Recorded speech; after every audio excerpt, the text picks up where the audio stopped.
een paar minder jaren leidt het inkomen in de landbouw dit jaar gemiddeld liefst 20% hoger als verleden jaar. Nou, dat heeft voor de melkveehouderij vooral te maken met de goede melkprijs die we in dit rend hier hand hebben. En dus we sluiten het hier schijnbaar wel heel goed aan. En dat is mooi nice. De kerst zien dat de prijzen op dit moment wel beter binnen.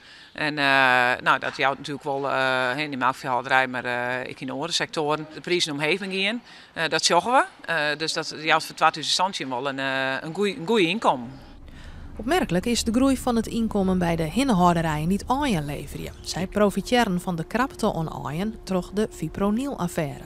Er zijn boeren die verdienen niks, die hebben in het reet. Maar er zijn ook boeren die juist omdat ze geen fipronil hebben, in een merken die het heel gewillig is, hun aaien heel goed uitzetten kunnen en dat ook heel best verdienen.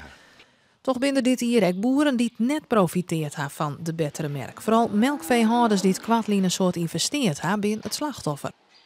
Er zijn zeker nog boeren die eigenlijk dit jaar nog bezig zijn om te repareren.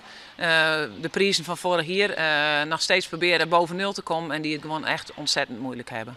Een mooi 2000 is nog geen garage voor de toekomst. Wat wij nou zeggen is dat we prijsbeweging hebben. Hè? Dat hebben we al rond hier maar hele lage prijzen voor de melkveehouderij.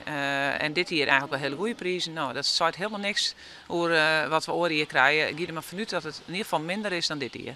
Wij winnen ik was even aan ta om weer een wat vet op de banken te krijgen in de sector. En dat is nou in dit rende, je gaat dat heel goed. En we hopen dat de eerste helft van 2018 nog even terugzet. Maar berichten ben net heel gunstig.